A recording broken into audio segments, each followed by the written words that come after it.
Hello बच्चों। तो आज हम लोग शुरू करने जा रहे हैं आईसीएससी क्लास 10 का physics chapter number 2, name work energy and power. तो बच्चों हम लोग शुरू करेंगे बस एक सिंपल से डायग्राम से। सपोज हमारे पास ये एक ऑब्जेक्ट है, हमने इस पर एक फोर्स लगा दिया एफ अमाउंट का, और इस फोर्स की वजह से if we are getting any displacement in this body from point A to point B. So that means work done is there. Work done is there.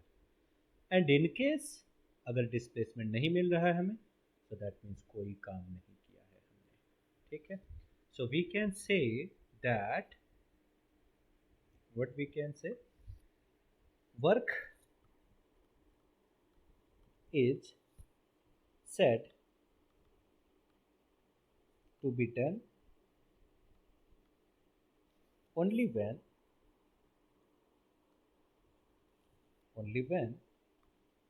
the force applied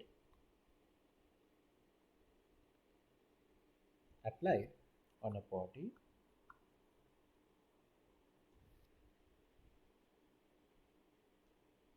makes the body move। और हम लोग इसे prefer करते हैं इन the direction of force. बच्चों ये हमेशा नहीं होता है, अभी आगे हम आपको ये भी बताएंगे कि अगर फोर्स के डायरेक्शन में मोशन नहीं हो रहा है तो वर्क कैसे होता है। आगे चल के हम लोग ये भी सीखेंगे, बट अभी के लिए आप इतना समझो कि अगर हम किसी बॉडी पे फोर्स लगाते हैं और वो कुछ डिस्प्लेसमेंट करती है, कुछ बॉडी ट्रेवल करती है सर्टेन डिस्टेंस, तो हम लोग कहेंगे कि देयर इज अ वर्क। इसका एक पॉइंट आप ऐसे समझ सकते हैं, if no displacement means no work. कोई डिस्प्लेसमेंट नहीं हुआ तो कोई वर्क नहीं किया हमने। ठीक है बच्चों, तो आप लोग कॉपी और पेन लेके बैठेंगे तो हमारे साथ आपका नोट्स भी बन जाएगा, और अगर आपको ज़रूरत होगी तो पीडीएफ हैंड रिटन नोट्स आपको मिल जाएगी। आप कमेंट बॉक्स में मैसेज कर दीजिएगा मुझे, हम आपको नोट्स भेज दिया करेंगे। सो अब इसका दूसरा पॉइंट है मेजरमेंट ऑफ वर्क। क्या है? Measurement of work. सब कुछ बिल्कुल आपके सिलेबस और आपकी बुक के हिसाब से चलेगा, आप एक एक टॉपिक सीख सकते हैं। That is measurement of work. तो ये बहुत सिंपल है समझना। Amount of work depend, work कहाँ डिपेंड करेगा देख लेते हैं। 2 पॉइंट्स पे डिपेंड करता है।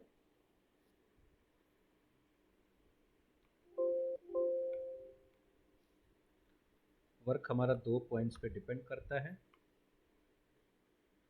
कई बार इधर उधर कुछ टच हो जाता है तो ओपन हो जाता है। कहाँ पे डिपेंड करता है बच्चों? 2 पॉइंट्स पे डिपेंड करता है। फर्स्ट वन क्या है हमारा पहला point? Magnitude of applied force. कहाँ पे? Applied force. And second point जिस पे डिपेंड करता है that is magnitude of displacement. Magnitude of displacement. ठीक है, इन 2 पॉइंट्स पे डिपेंड करेगा। सो हम लोग इसे डिफाइन कर सकते हैं फोर्स को। That mean the amount of work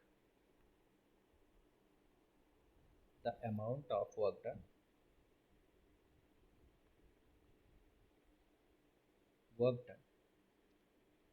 by a force is equal to the product of the force and the displacement। और यहाँ भी हम प्रेफर करेंगे in the direction of force. In the direction of force आप इस definition के आगे लिख सकते हैं। So that means W is equal to force into displacement को हम लोग S से डिनोट कर रहे हैं यहाँ पे। कुछ बुक्स में W is equal to F into D भी मिलता है, D स्टैंड फॉर डिस्प्लेसमेंट। तो कोई सा भी ये फॉर्मूला आप हमेशा याद रखिएगा वर्क का।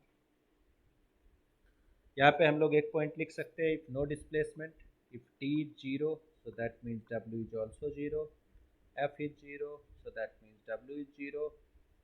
दोनों में से कोई भी एक नहीं होगा तो वर्क नहीं होगा।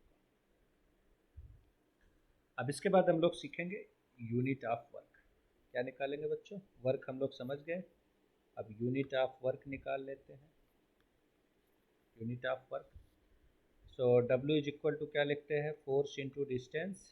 सो फोर्स का यूनिट न्यूटन, डिस्टेंस का यूनिट मीटर।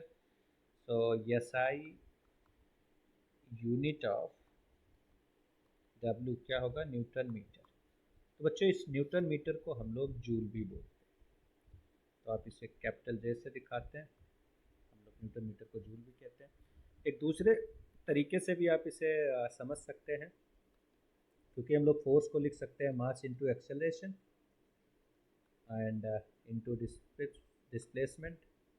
तो किलोग्राम मीटर पर सेकेंड स्क्वायर इंटू मीटर लिख देते हैं।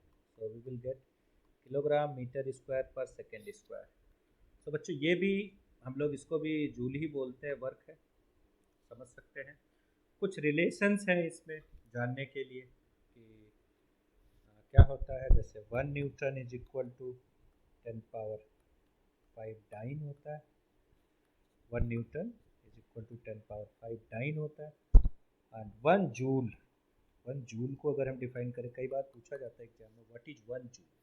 सो 1 जूल बेसिकली बच्चों आप यहाँ से देख सकते हैं, 1 joule is equal to 1 newton into 1 metre, into 1 metre को हम लोग क्या बोलेंगे, 1 जूल बोलेंगे। 1 न्यूटन इंटू 1 मीटर। तो आप इसे डिफाइन कैसे कर सकते हैं, we can define 1 joule work is said to be done when a force of 1 Newton displaces a body through a distance of 1 metre. अगर कोई फोर्स हम लगाते हैं, कोई क्या 1 न्यूटन का हमने फोर्स लगाया और हमें डिस्प्लेसमेंट 1 मीटर का मिल गया, तो हम उसे बोलेंगे कि हमने 1 जूल का वर्क किया।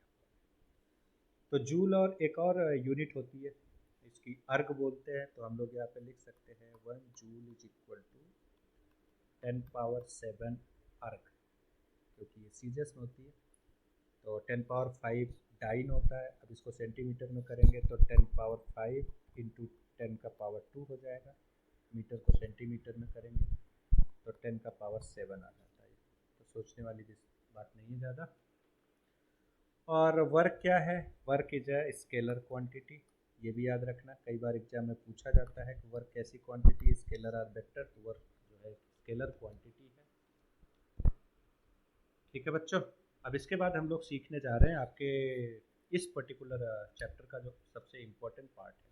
सबसे इम्पोर्टेंट मीन्स एक पार्ट आप समझ सकते हैं, उसको हम लोग समझते हैं एक्सप्रेशन ऑफ वर्क। क्या बोलते हैं, expression of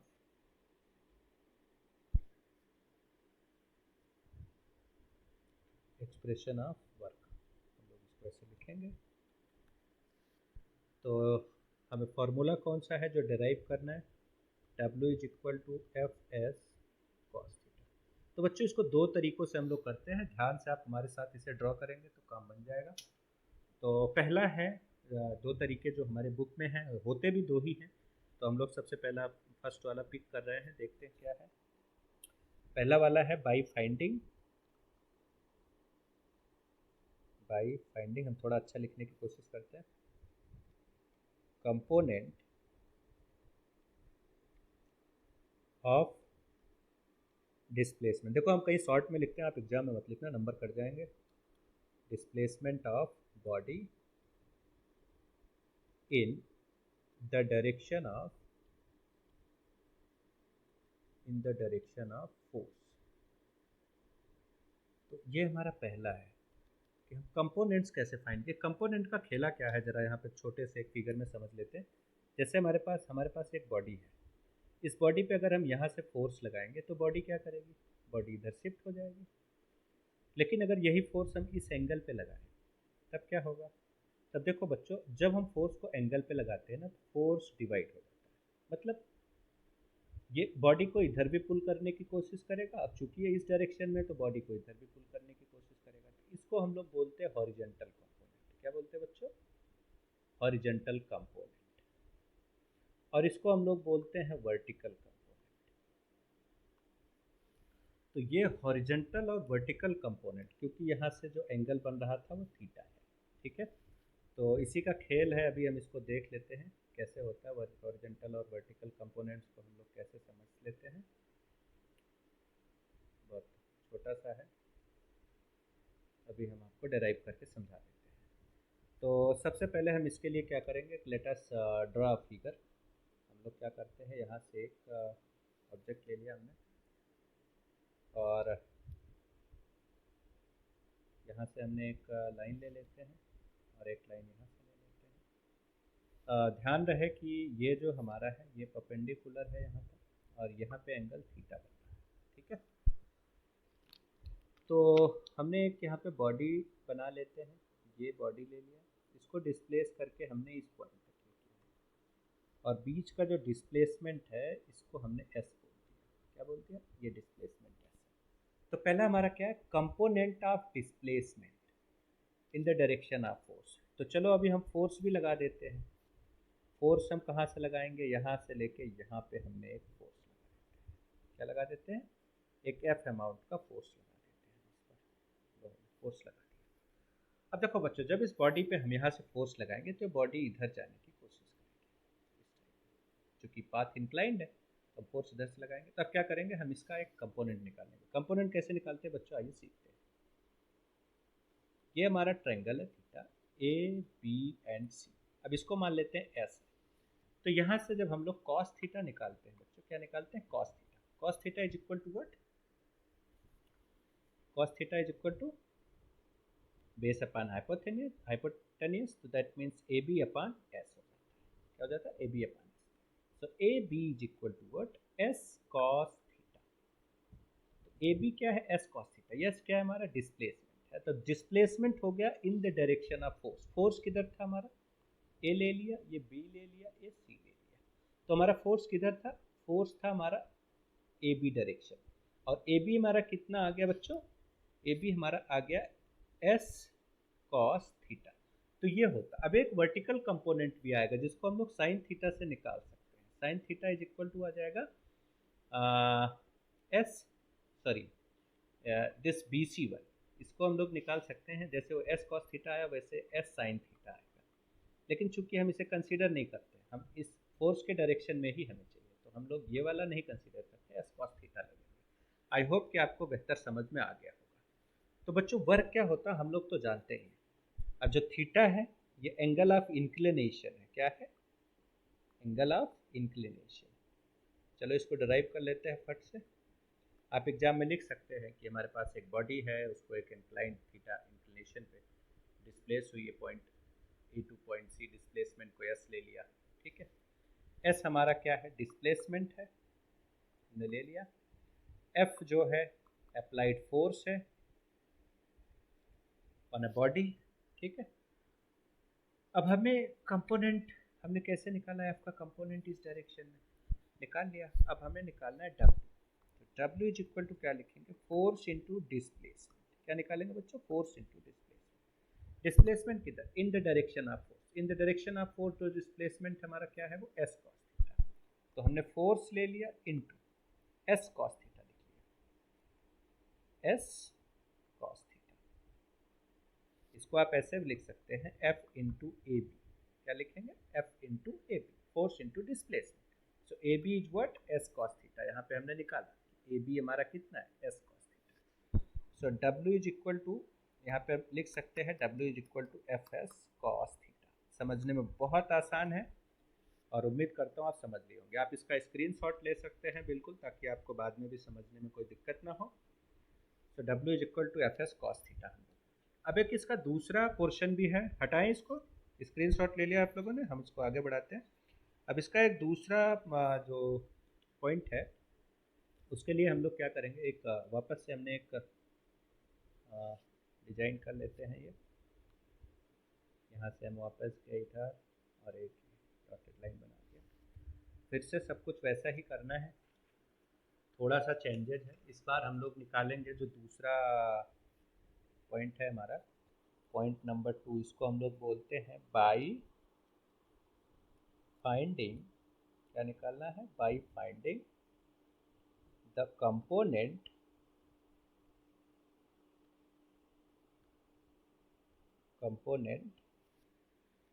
of force along the displacement। इसके पहले हमने डिस्प्लेसमेंट का कंपोनेंट लिया था along force, इस बार हम लोग ले रहे हैं, इसको थीटा ले लेते हैं, फिर से ये ऐसा हो रहा है, और एक फोर्स और ले लेते हैं। क्या ले लेते हैं बच्चों, फोर्स तो लेना ही है, तो फोर्स हम यहाँ से इस पर लगा देते हैं, और यहाँ पे हमारा ऑब्जेक्ट है पहले से रखा हुआ, और इसी ऑब्जेक्ट को हमें यहाँ पे पहुँचा दिया। ये अभी भी एस है। अब देखो, पहले तो हम इस डायरेक्शन में फोर्स लिए थे, अलोंग ए बी सी था ये, ठीक है। ये पॉइंट को हम पी ले लेते हैं, ये एफ है। अब हम इस लाइन को क्या कर रहे हैं, ध्यान से देखिएगा, इस लाइन को हम जरा इधर लेके आ रहे हैं, ठीक है। थोड़ा एंगल ठीक करते हैं। अब ये एंगल भी अगर आप ध्यान से देखेंगे तो this one also will be theta हो जाएगा। अब इस लाइन से ना हम इस पर एक परपेंडिकुलर ड्रॉ कर देते हैं। क्या ड्रॉ कर देते हैं, एक परपेंडिकुलर। यहाँ से इस पर हमने एक परपेंडिकुलर ड्रॉ कर दिया। अब जब हम परपेंडिकुलर ड्रॉ कर देंगे यहाँ से यहाँ पे, ये एंगल थीटा है ऑलरेडी, इसको हम मान लेते हैं ये P है, तो ये Q मान लेते हैं। अब इन द डायरेक्शन ऑफ डिस्प्लेसमेंट, मतलब इस डायरेक्शन में बच्चों ध्यान से देखो, हमें इस डायरेक्शन में फोर्स का कंपोनेंट चाहिए। तो इस डायरेक्शन में कौन सी लाइन, ये वाली, मतलब ये वाली क्यू वे अगर हम निकाल लेते हैं, so that will be best part for us. तो क्यू वे कैसे निकालेंगे, यहाँ पे भी हम निकालेंगे वही ट्रायंगल, फिर से हमने ऐसे बना देते हैं, ये देखो ट्रायंगल हो गया, ये आपका थीटा हो गया, थीटा के पास ए हो गया, ये वर्टिकल है, इसको क्यू बना दिए, इसको पी बना दिए। यहाँ से भी हम निकालेंगे cos theta is equal to what, और ये वाला पार्ट हमारा क्या कहते हैं, एफ है। कौन सा है, एफ है। देखो ये वाला पोर्शन हमारा एफ है, और ये क्यू है, पी ए जो है हमारा एफ है, तो हमने लिख दिया एफ। तो ये हो जाएगा हमारा ए क्यू, क्या हो जाएगा, ए क्यू या Q A divide by F. तो ए क्यू जो हमारा आ जाएगा, A Q is equal to आ जाएगा एफ कॉस थीटा। क्या निकाल लिया बच्चों, A Q is equal to F cos theta. तो ये वाला जो पोर्शन है मैं यहाँ लिख देता हूँ, जगह कम है, ए क्यू इज इक्वल टू क्या लिख सकते हैं हम लोग, एफ कॉस थीटा, ठीक है। अब देखो ये इसका डायरेक्शन किधर है, ये एफ कॉस थीटा जो है इसका डायरेक्शन इधर ही है, एफ के तरफ, डिस्प्लेसमेंट की साइड। तो component of force in the direction of displacement, देखो बच्चों ये कंपोनेंट ऑफ फोर्स है in the direction of displacement, हमने ले लिया है। तो यहाँ पे सारी चीज़ें पहले वाली तो हम लिख सकते हैं। तो अब यहाँ पे हम फाइनली क्या फाइंड आउट करेंगे, work done is equal to, हम लोग लिखेंगे W is equal to force into displacement, again वही। तो फोर्स तो हमारा क्या है इस बार, एफ कॉस थीटा है हमारा फोर्स। ध्यान से देखो, अब हम सिर्फ फोर्स एफ नहीं लगा रहे, एफ कॉस थीटा लगा रहे हैं, इंटू एस लिख दिया।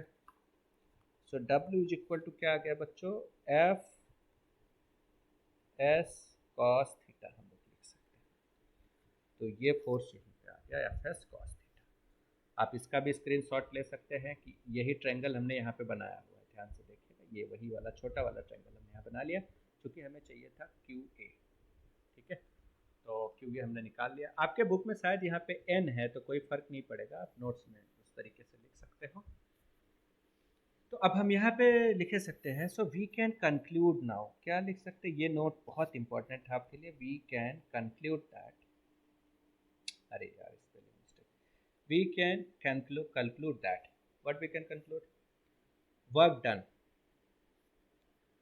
work done equal to the product of, work done equal to the product of, पहला कौन सा है, product of F magnitude, B वाला कौन सा है, डिस्प्लेसमेंट, और एक और सी बढ़ गया है इसमें, सी है बेटा एंगल थीटा, कौन सा एंगल है, angle between the direction of force F and displacement, ऐसा आप लिख सकते हैं। तो अब तीन चीज़ों पे डिपेंड करेगा, magnitude of force, magnitude of displacement and theta. ठीक है बच्चों, अब ये हमारा फोर्स क्या है, फोर्स एक स्केलर क्वांटिटी है। स्केलर क्वांटिटी क्या होता है, जो डॉट प्रोडक्ट होता है टू वेक्टर का, वो स्केलर क्वांटिटी। तो हम उसके लिए लिखते हैं यहाँ पे, अगर आप ऐसा चाहें तो हम लोग लिखते हैं W is equal to F dot S, ऐसे लिखते हैं। तो ये एक स्केलर क्वांटिटी है। तो यहाँ पे अब हमने लिख लिया, कुछ स्पेशल केसेस हैं जिसको समझना बहुत ज़रूरी है। चलो स्पेशल केसेस देख लेते हैं। पहला केस है, लिख देते हैं स्पेशल केसेस। ठीक है बच्चों, तो हमारा फर्स्ट केस है कौन सा, स्पेशल केस में हमने पहला हम लोग ले रखे हैं, पहला वाला है, ये टच से थोड़ा थोड़ा हो जाता है। सो स्पेशल केस फर्स्ट वाला, when theta is equal to 0। देखो हमारा फॉर्मूला क्या है, W इज इक्वल टू, क्या है हमारा formula, W is equal to F S cos theta, ये वर्क का फॉर्मूला है। तो भाई थीटा पे तो डिपेंड करता है, तो अगर इफ थीटा 0 होगा हमारा तो क्या होगा बच्चों, अगर if theta is equal to 0, theta 0 है, दैट मीन्स व्हाट, जो हमारा डिस्प्लेसमेंट है in the direction of force है, क्या है, theta 0 means direction in the displacement, direction of force in the direction of displacement. तो थीटा इज इक्वल टू 0 होगा, तो हम लोग जानते हैं W इज इक्वल टू क्या होगा, F S into cos 0 degree. तो W is equal to cos 0 होता है बच्चों, cos 0 degree is equal to 1 होता है। तो W इज इक्वल टू आ जाता है F S, if theta is 0 W is equal to F S आ जाएगा। ठीक है बच्चों, पहला। अब इसका हम लोग एग्जाम्पल कैसे समझ सकते हैं, एक एग्जाम्पल ले लेता हूँ मैं। एक बॉडी है इसी सर्टेन हाइट पे, यहाँ से हमने उसको यहाँ पे ले आके दे दिया, बॉडी को, यहाँ पे एक बॉडी थी उसको हमने ड्रॉप किया, फ्री फॉल इसको बोलते हैं, कौन सा, फ्री फॉल कंडीशन। ऊपर से आएगा बच्चों, तो ये बॉडी है, इसका कुछ वेट होता है, इसी डायरेक्शन में मोशन है, तो mg नीचे की तरफ आता है, यही जो mg है वो उसका f होता है, body f is equal to mg को हम लोग w बोलते हैं।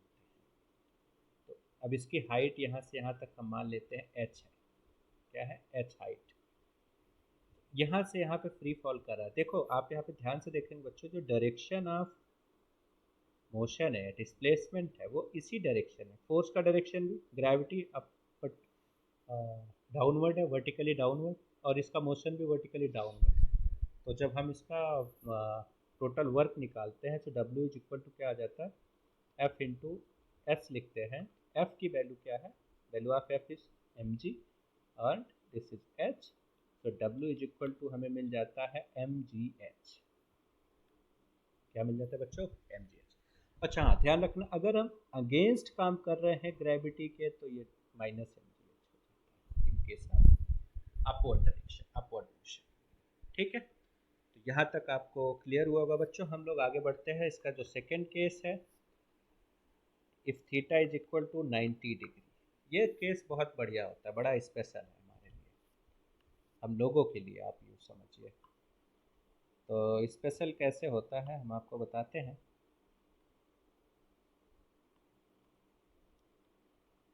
ये एक हमने सर्कल बना दिया। क्या बना दिया? एक सर्कल बना दिया। चलो ठीक है, सर्कल तक कोई दिक्कत नहीं है कि नहीं? चलो सर्कल तक नहीं दिक्कत है, थोड़ा आगे तक देख लेते हैं। सेंटर से हमने यहाँ तक एक वो लिया। अब अच्छा, अगर इस पे हम फोर्स हमारा डिस्प्लेसमेंट, ये देखो यहाँ पर इसी डायरेक्शन में वेलोसिटी होती है इसकी बाहर की तरफ, सर्कुलर मोशन में हमने आपको पढ़ाया था अच्छे से। अगर नहीं ध्यान हो तो आप चैनल में अंदर जाके आप ढूंढे के मिल जाएगा। अभी 2 ही 3 वीडियो हैं, कोई दिक्कत नहीं होगी आपको। ये ले लेते हैं, देखो इधर अंदर की तरफ आएंगे ना, इधर फोर्स लगता है FCP, इसको हम तो बोलते हैं सेंट्रीपिटल फोर्स। और हमारे बॉडी का डिस्प्लेसमेंट, बॉडी यहाँ पे है, फिर इधर आती है, हमेशा इसका डायरेक्शन क्या रहता है? ऐसे ही रहता है। देखो ये फोर्स है, ये है, तो इसके बीच कितना एंगल रहता है? 90 डिग्री। तो जो 90 डिग्री के केस में क्या होता है, दैट मीन्स फोर्स और डिस्प्लेसमेंट, देखो ये फोर्स हो गया, डिस्प्लेसमेंट वेक्टर इधर, तो इसके और इसके बीच में क्या 90 डिग्री का एंगल है। So zero work done bye, हम लोग लिखते हैं zero work done bye, zero work done bye centripetal force, centripetal force in circular motion, in circular motion. ठीक है बच्चों, तो ये रहता है। अब ये सोचो कि ये आया कहाँ से है, तो आपको बता देते हैं W is equal to F S cos theta. तो F हमने लिख दिया, S भी लिख दिया, और कॉस थीटा में कॉस 90 डिग्री होता है बच्चों, तो कॉस 90 की वैल्यू 0 होती है। तो F into S into cos 0 हो जाएगा, तो ये W जो है पूरी तरीके से क्या होता है? 0 हो जाता है। तो इसीलिए जब हमारे पास फोर्स, ये फोर्स का वेक्टर है और ये डिस्प्लेसमेंट, अगर इनके बीच में 90 डिग्री का एंगल बना तो W हमारा 0 हुआ, सॉरी W जो है 0 हो जाएगा अगर थीटा जो है 90 डिग्री। ठीक है बच्चों, तो यहाँ तक समझ गए होंगे आप दूसरा केस पूरी तरीके से। अब हम लोग इसका थर्ड केस स्टडी करने जा रहे हैं। थर्ड केस क्या होता है,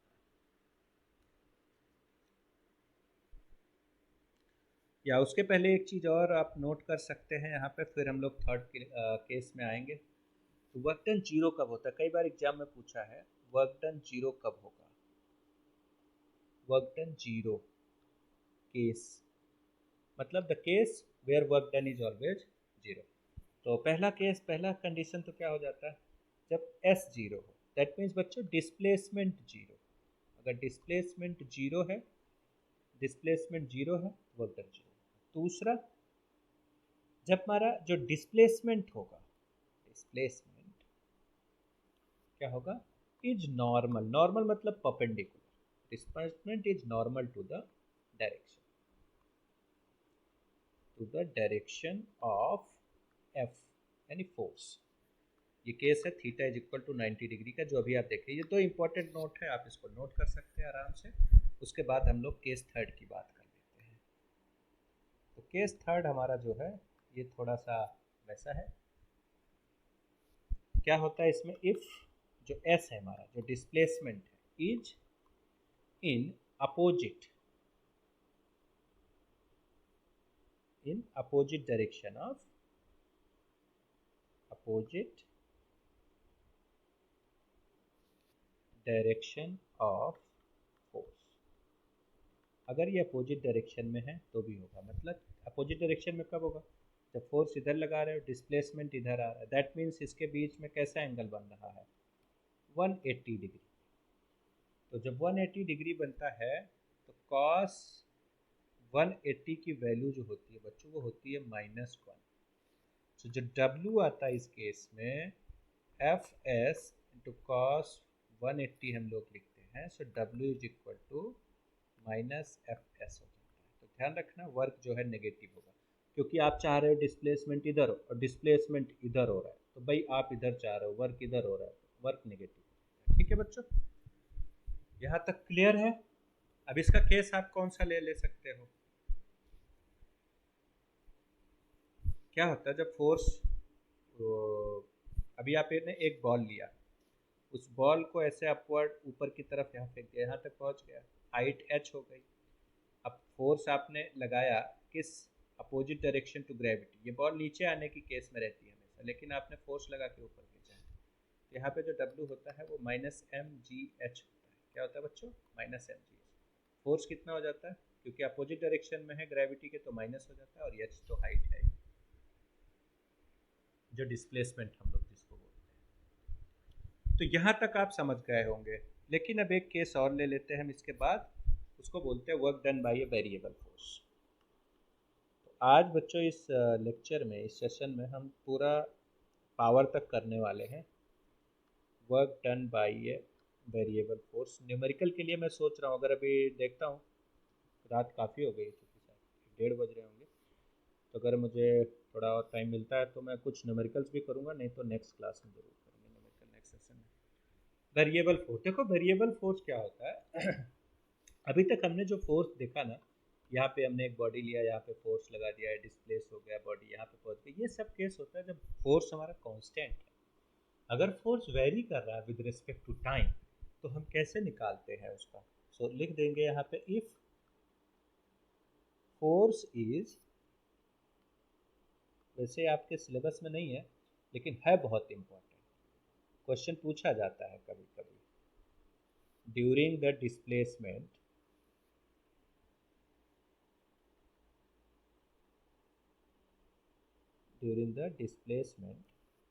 of body, the work done is determined by graph. Work done determined by graph, by plotting graph। किसके किसके बीच में? फोर्स एंड डिस्प्लेसमेंट के बीच में। इसको हम लोग एफएस ग्राफ भी बोलते हैं। तो कैसे हम लोग ग्राफ प्लॉट करेंगे इसके बीच में, देख लेते हैं। ये एक लाइन ले लेते हैं, हमारा फोर्स का है, किसका बच्चों? फोर्स का है। और एक दूसरा लाइन हमने यहाँ पे ले लिया, ये डिस्प्लेसमेंट का है।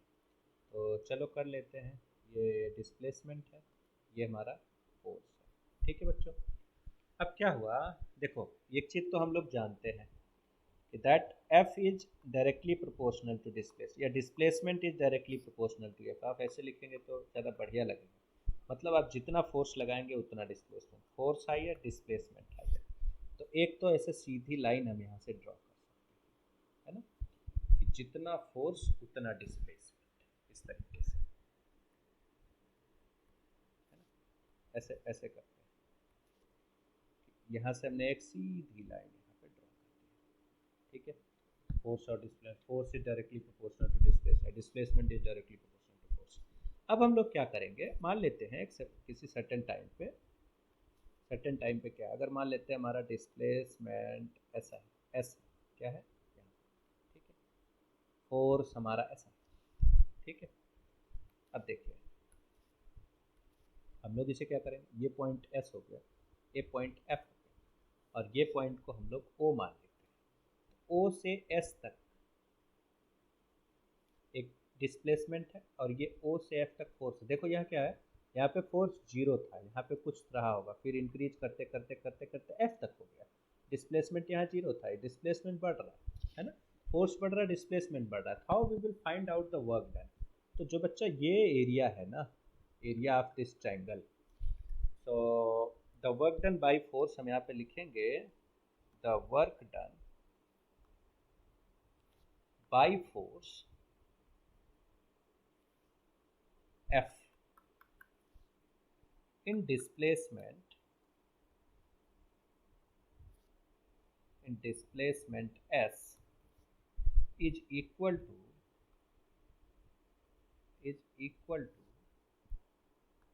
the area of, इसको कोई नाम दे देते हैं हम लोग, ये A ले लेते हैं, इसको B बोल देते हैं, तो ये हो जाएगा area of triangle O A B. किसका एरिया है? ट्रायंगल ओ ए बी का। तो कैसे निकलेगा area of triangle O A B, कैसे निकालेंगे? फॉर्मूला तो हमें पहले से पता, क्या लिखते हैं, 1/2 इंटू बेस इंटू हाइट लिख देते हैं, ठीक है ना बच्चों, बेस इंटू हाइट। तो बेस कितना हमारा, यहाँ से यहाँ बेस हमारा एस है, 1/2 इंटू एस, और हाइट कितनी है हमारी, 0 से एफ तक है, एफ है। तो W इज इक्वल टू क्या होता है, यहाँ पे हम लिख सकते हैं W is equal to 1/2 into F into S. ठीक है बच्चों। लेकिन अब देखो, अगर मान लेते हैं कांस्टेंट फोर्स है, ये कोई सा भी सिचुएशन होगी, आप ये मतलब कंडीशन आप लगा ही सकते हैं। अब मान लेते हैं अगर फोर्स कांस्टेंट है तो क्या होगा, देखो ध्यान से, ये हमने कर्व बनाया था, ये ऐसा था। जब फोर्स कांस्टेंट होगा तो क्या होगा, फोर्स कांस्टेंट की केस में अब ये वेरी नहीं कर रहा है। जब वेरी नहीं करेगा तो ये क्या बनाएगा, ट्रायंगल नहीं बनाएगा, बल्कि ये पूरा ये स्क्वायर बनाएगा इस तरीके से। तो जो ये हाफ है ना बेटा, हाफ नहीं होगा, ये तो पूरा ही हो जाएगा। तो हम लोग आराम से लिख सकते हैं कि W is equal to F into S, constant force की केस में। तो ये एक बढ़िया चीज़ थी। अभी आपको थोड़ा भले ही ऐसा लगे कि आपके कोर्स में नहीं है, बट ये बहुत इंपॉर्टेंट है आपके आगे की जर्नी के लिए। इसके बाद अब हम लोग पढ़ने वाले, यहाँ तक मुझे नहीं लगता आपको कोई डाउट बचा होगा। इसके बाद हम पढ़ने वाले हैं पावर। क्या पढ़ेंगे बच्चों, पावर। अब ज़्यादा नहीं, 10-12 मिनट का लेक्चर और बचा होगा आई होप। पावर को हम लोग लिखते हैं P is equal to W/T। इसको समझ लेते हैं क्या होता है। Power is basically defined as यहाँ पे लिख देते हैं यार, हम लोग क्या लिखते हैं, रेट ऑफ डूइंग वर्क। ये रेट क्या होता है बच्चों, रेट ऑफ डूइंग। रेट क्या होता है, मतलब जब हम कोई चीज़ विद रिस्पेक्ट टू टाइम करने लगते हैं ना, अब लोग पर्टिकुलर वर्क कितने टाइम में कर रहे हैं। ठीक है, कहते नहीं ये हम चैप्टर 1 घंटे में पढ़ लिया, या आप 2 घंटे में पढ़ रहा है कोई बच्चा, कोई आधे घंटे में पढ़ रहा है। तो जो बच्चा जितना कम टाइम कंज्यूम करता है, टाइम जितना कम रहता है, ये पावर वो उतना ज़्यादा पावरफुल रहता है। अगर आप कम टाइम में ज़्यादा सीख लेते हैं, मीन्स आपके पास पावर ज़्यादा है, यू आर अ पावरफुल। ठीक है, तो कुछ लोग ज़्यादा टाइम कंज्यूम करते हैं, तो ये पी जो होता है क्या होता है, वर्क डन अपॉन टाइम लिखते हैं हम लोग। ठीक है बच्चों, कोई दिक्कत यहाँ तक नहीं होनी चाहिए, समझने में दिक्कत आपको, वर्क डन अपॉन टाइम हो गया। तो इसको हम लोग ऐसे भी लिखते हैं कि अमाउंट ऑफ वर्क डन पर सेकेंड। क्या लिखते हैं, अमाउंट ऑफ वर्क डन पर सेकेंड बाय द सोर्स। मतलब पर सेकेंड आप कितना काम करते हैं, वो आपका पावर हो जाता है। अब ये जो पावर है फनली डिपेंड्स ऑन 2 फैक्टर्स। कहाँ पे डिपेंड करेगा, ये बहुत इंपॉर्टेंट पॉइंट्स मैं लिखता हूँ, ये आप लोग भी ध्यान दिया करें। Depends on 2 factor. पहला क्या होता है, अमाउंट ऑफ वर्क डन। पहला क्या होता है, वर्क डन। दूसरा टाइम टेकन। दो फैक्टर पे डिपेंड करेगा, work done and time taken. तो आप इसे याद रखेंगे। यहाँ पे एक छोटी सी चीज़ हम आपको दिखा देना चाहते हैं डराइव करके, आपको अच्छा लगेगा देख के। We know, what we know, बहुत कुछ जानते हैं सर हम लोग, तो सही बात है। W is equal to F into S होता है। Power P is equal to क्या लिखेंगे, F into S divided by T, means W/T। तो हम लोग इसको बच्चों ऐसे भी लिख सकते हैं, F into S by T. ये जो S/T होता है ना, ये हमारा होता है एक्चुअली में डिस्टेंस है, डिस्प्लेसमेंट अपॉन टाइम होता है वेलोसिटी। तो पावर इज इक्वल टू हो जाता है फोर्स इंटू वेलोसिटी। याद रखना, इस पर न्यूमेरिकल आता है। आपको वेलोसिटी दी जाएगी, फोर्स दिया जाएगा, पूछेगा पावर क्या है, फिर आपको ध्यान आए तो वर्क डन नहीं हो रहा है तो कैसे पावर निकलेगा, बट यहाँ से हो जाता है आराम से। So P is equal to F into P, power. अब इसके बाद हम लोग करने वाले हैं, पावर जब पता चल गया, चलो यूनिट निकाल लेते हैं। तो हम लोग लिख देते हैं यूनिट ऑफ पावर। क्या निकाल लेते हैं बच्चों, यूनिट ऑफ पावर लिख लेते हैं। चलो, तो unit of power P is equal to what, unit of work लिख देंगे, बड़ा आसान है। क्या लिखेंगे बच्चों, यूनिट ऑफ वर्क लिख लेंगे, divided by unit of time. आसान है, यूनिट ऑफ टाइम। तो वर्क का क्या होता है बेटा, जूल। हमने जे लिख दिया यहाँ पे, ऐसे लिख देते हैं joule.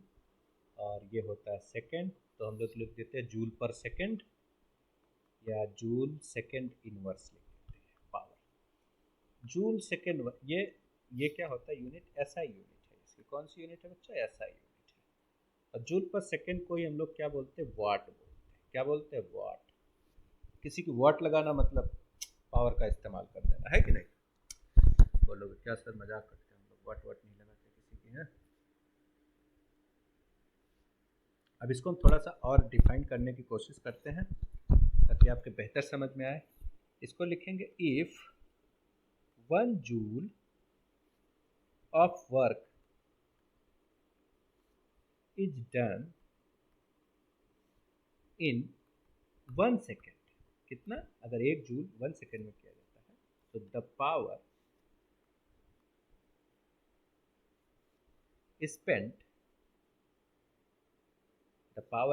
is said to be 1 वाट। क्या बोलेंगे इसको? 1 वाट। कहते नहीं 1 वाट।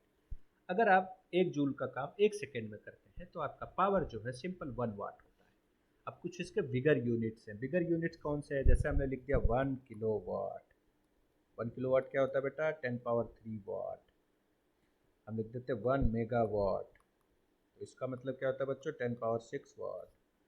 1 गीगावाट, इसका मतलब क्या होता है बेटा? 10 पावर 9 वाट।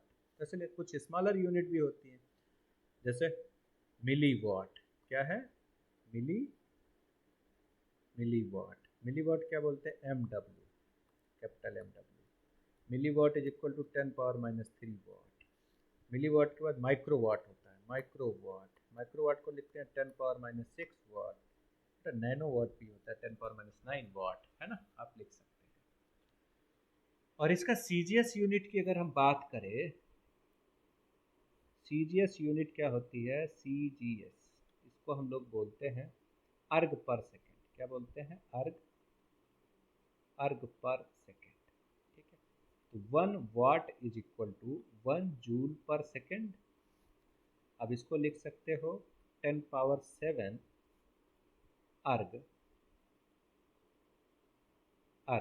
सेकेंड इनवर्स, या 10 पावर 7 अर्ग पर सेकेंड। 1 वाट। ठीक है बच्चों, यहाँ तक कोई दिक्कत नहीं, समझ गए आराम से। अब इसके बाद एक और छोटा सा चीज़ है, सीख देते हैं। इसको बोलते हैं हम लोग हॉर्स पावर। क्या बोलते हैं बच्चों? बच्चा क्या नाराज हो जाता है। ये हॉर्स पावर क्या होता है? ये एक अनदर यूनिट ऑफ पावर। जब आप आगे चल के कभी इंजीनियरिंग वगैरह करेंगे तो इसका बड़ा महत्व है, यूनिट ऑफ हॉर्स पावर। देखो इंजन की कैपेसिटी, लोग बोलते हैं ना हमारा इंजन 8 हॉर्स पावर का है, 5 का है, 2 का है, 10 का है। ठीक है, तो ये इंजीनियरिंग में यूज आता है बहुत ज़्यादा, खास करके मैकेनिकल में हम लोग इसका इस्तेमाल करते हैं। तो 1 HP is equal to what? 746 इसको आप बच्चों किलो वाट में भी लिख सकते हैं। 1 HP इज इक्वल टू 0.746 वाट। ठीक है, आसान है, बहुत आसान है याद रखना, क्योंकि ये वैल्यूज जो है, वैल्यूज आपको याद रहनी चाहिए। अब इतना सब कुछ कर लिए हैं तो चलो एक डिफरेंस भी लिख लेते हैं। डिफरेंस किस में? एक साइड लिख देते हैं यहाँ वर्क, दूसरे साइड लिख देते हैं पावर। वर्क और पावर में डिफरेंस देख लेते हैं। ठीक है, चलो लाइन ड्रॉ कर दिया हमने, जैसे आप अपने। तो ये वर्क का पहला हम क्या लिखेंगे? Equal to the, it is equal to, अगर आप कॉपी पेन लेके बैठे होंगे तो आपका पूरा नोट्स बन जाएगा। It is equal to product of, वो भी 1-1.5 घंटे में, और क्या चाहिए? शॉर्ट नोट, इससे अच्छा कुछ नहीं हो सकता। Force and displacement, and this one is, it is rate of doing work. ये क्या है? Rate of doing work. इसका फर्स्ट पॉइंट, इसका फर्स्ट पॉइंट हो गया। चलो अब इसका सेकंड पॉइंट देख लेते हैं क्या होता है। ये does not depend on time. देखो कहते हैं आप जितना समय में लेकर मन पे काम करो, नहीं करो, does not depend on time. Formula भी हमें देख के आया, डिपेंड ऑन टाइम। अच्छा, ये तो टाइम डिपेंडेंट होता है। क्या होता है? Time dependent. आप यहाँ से देख सकते हो power is equal to work done upon time, तो ये टाइम पे डिपेंड करता है। बट जो हमारा वर्क होता है W is equal to F into S होता है, ये नहीं डिपेंड करता है कि नहीं? तो बिल्कुल सर। और तीसरा पॉइंट आप लिख सकते हो इसके यूनिट के बारे में, S I unit is equal two joule. क्या लिखते हैं हम लोग? जूल। और इसका क्या लिखेंगे? Third, S I unit of power is what? Watt लिखते हैं, या जूल पर सेकंड लिखते हैं, या जूल इन सेकंड इनवर्स लिखते हैं।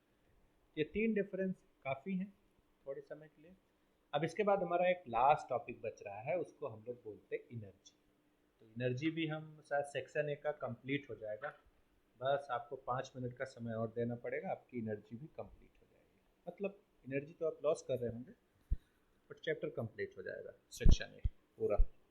इसके बाद हम समझ लेते हैं बच्चों एनर्जी। देखो हमारे पास एनर्जी है तभी मैं पढ़ा रहा हूँ, आपके पास एनर्जी है तभी आप पढ़ रहे हैं। Energy is what? Capacity of doing work. क्या बोलते हैं इसको? Capacity of doing work.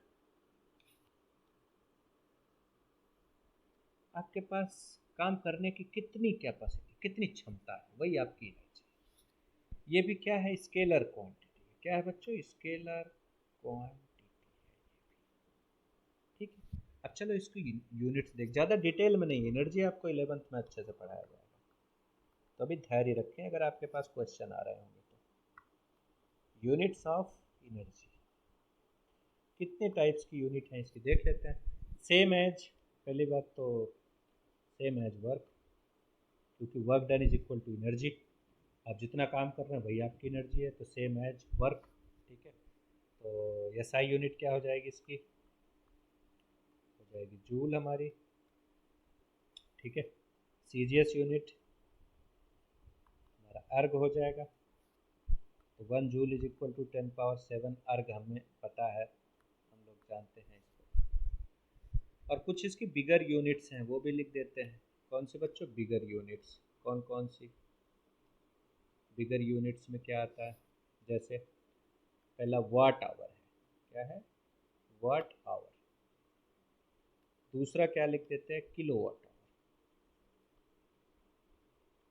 Watt hour और किलो वाट आवर, इसको थोड़ा सा समझ लेते हैं। मतलब वाट आवर मतलब क्या है? वाट आवर का मतलब होता है 1 वाट आवर। यहाँ पे पहला समझ लेते हैं। 1 watt hour is equal to 1 watt into 1 hour लिख सकते हैं। ठीक है। Energy spend by a source, by a power source of capacity 1 watt in 1 hour. ठीक है। किसी पावर सोर्स की कैपेसिटी 1 वाट है और 1 आवर में जितनी एनर्जी क्या करता है? स्पेंड करता है, उसको हम लोग 1 वाट आवर बोलते हैं। तो 1 वाट को हम लोग लिखते हैं 1 जूल सेकेंड इनवर्स। लेकिन 1 आवर में कितने सेकेंड होते हैं बच्चों? 3600 सेकेंड, ये आप याद कर लो। ठीक है। तो 1 watt hour is equal to 3600 joule, जिसको आप फर्दर लिख सकते हो 3.6 किलो जूल, मतलब 10⁻³ से आप मल्टीप्लाई कर दो और क्या, इतने इतना आपका होगा। ठीक है बच्चों। अब इसके आगे हम लोग ये दूसरा वाला जो हमारा पॉइंट था, ये वाला जरा इसको समझ लेते हैं। तो 1 किलो वाट आवर को भी हम लोग ऐसे ही डिफाइन कर सकते हैं, 1 किलो वाट इंटू 1 आवर। तो 1 किलो वाट को क्या लिखेंगे? 1000 जूल। भाई 1 वाट को 1 जूल लिख रहे हैं, तो किलो वाट को 1000 जूल तो लिखना ही पड़ेगा। और ये तो 3600 सेकेंड होता ही है। तो अब ये जो है 1 kilowatt is equal to आप लिख सकते हैं 3.6 इंटू 10⁻6 जूल। ठीक है। अब इसको ऐसा भी लिख सकते हैं 3.6 मेगा जूल, ऐसा 1 किलो वाट। तो आप ये याद रखेंगे, कई बार पूछा जाता है। ठीक है बच्चों।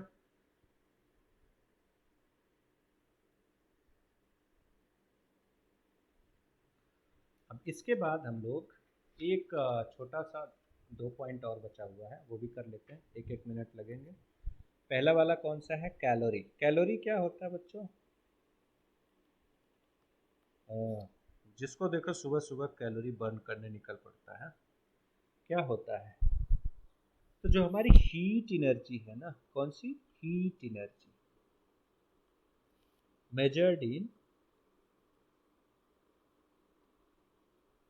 कैलोरी, ज़्यादातर हम लोग इसको कैलोरी में measure करते हैं। अब 1 कैलोरी क्या होती है, समझ लेते हैं आज 1 कैलोरी क्या होती है। 1 कैलोरी इज डिफाइंड, ध्यान से देखो इसकी डेफिनेशन को, भाई हमने तो याद कर रखे, तुम भी याद कर लो और समझ भी लो। एज द एनर्जी रिक्वायर्ड इन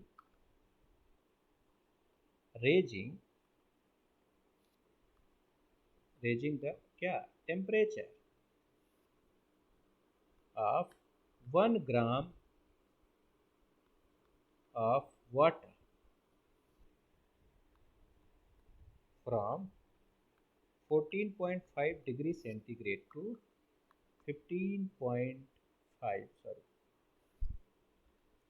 इसको यहाँ से हटा देते हैं, 15.5 डिग्री सेंटीग्रेड यानी बाय 1 डिग्री सेंटीग्रेड। वाटर का टेम्परेचर 14.5 से 15.5 तक गर्म करने में या रेज करने में आपको जितनी एनर्जी की रिक्वायरमेंट होगी उसी को हम लोग 1 कैलोरी, 1 C, ठीक है। तो 1 जूल इज इक्वल टू हम लोग लिखते हैं 0.24 कैलोरी, क्या लिखते हैं 1 जूल। और 1 कैलोरी जब हम लोग लिखेंगे तो क्या लिखेंगे बच्चों 4.18 जूल, ये भी याद रख लेना, न्यूमेरिकल्स में बड़ा काम आता है।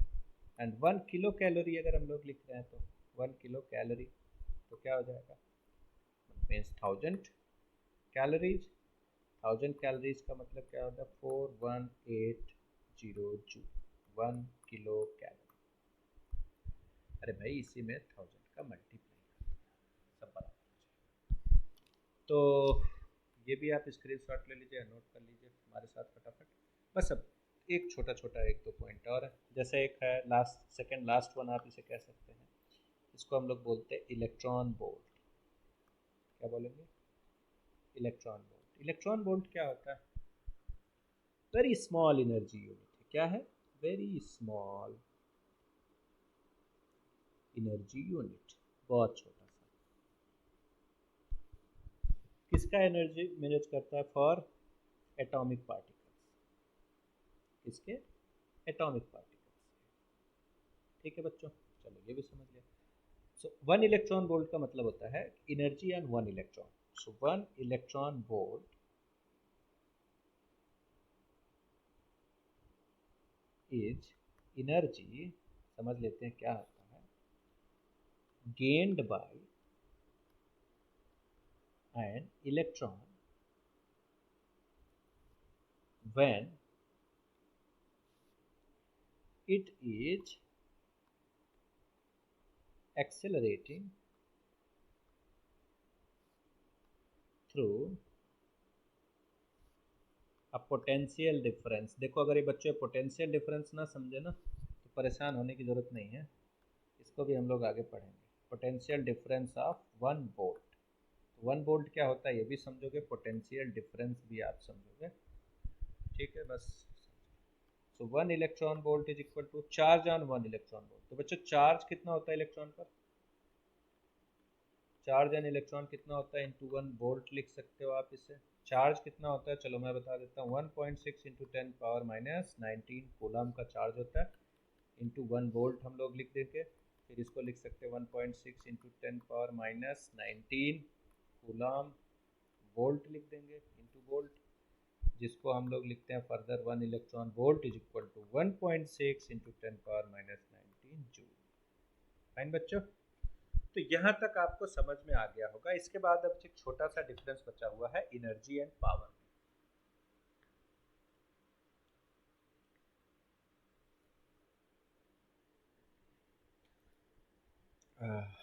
एनर्जी और पावर में वो डिफरेंस क्लियर करके मुझे प्यास लग गई थी बोलते बोलते, इसे हम एंड करेंगे, शायद ज़्यादा टाइम हो गया। एनर्जी एंड पावर क्या डिफरेंस होता है बच्चों, पहला ये हम लिखेंगे कैपेसिटी ऑफ डूइंग वर्क, क्या लिखेंगे कैपेसिटी ऑफ डूइंग ये क्या होता है? Rate at which work is done, इसको हम लोग लिखते हैं ना W/T। और दूसरा पॉइंट लिखो, does not depend on time, does not depend on time. ये बेचारा तो टाइम पे डिपेंड करता है, डिपेंड ऑन टाइम। देखो ये सब बोर्ड के ना फेवरेट क्वेश्चंस होते हैं, तो याद करने में कोई समय नहीं जाता। ये SI यूनिट क्या होता है? Is joule. और आपको 3 ही पॉइंट लिखना पड़ेगा, एक डेफिनेशन लिख दो छोटे में, फिर टाइम पे डिपेंड करता है नहीं करता है, फिर उसकी यूनिट्स लिख दो, खत्म, आपको 2 मार्क्स मिल जाएंगे। SI unit is what. तो बच्चों आपका भी ना सेक्शन 1 जो है, सेक्शन ए हमारे हिसाब से ख़त्म हो गया। कुछ बचा हो तो आप मुझे कमेंट बॉक्स में ज़रूर बताएं। और दूसरी चीज़ कि अभी हम इसके बाद जो आपका एक्सरसाइज 1A का है पूरा न्यूमेरिकल करने वाले हैं बच्चों। तो अगर आप न्यूमेरिकल पार्ट में आपको स्पेशली कहीं पे आप अगर सॉल्व कर रहे हैं, हमसे आगे हैं, तो कोई भी क्वेश्चन 1 2 3 n नंबर तक जहाँ भी कोई प्रॉब्लम हो आप कमेंट बॉक्स में लिख देंगे, तो हम नेक्स्ट जो वीडियो बनाएंगे उस क्वेश्चन को उसमें हम ज़रूर कवर कर देंगे, ठीक है ना। तो चलो बच्चों आज इतना ही। Thank you so much for your cooperation.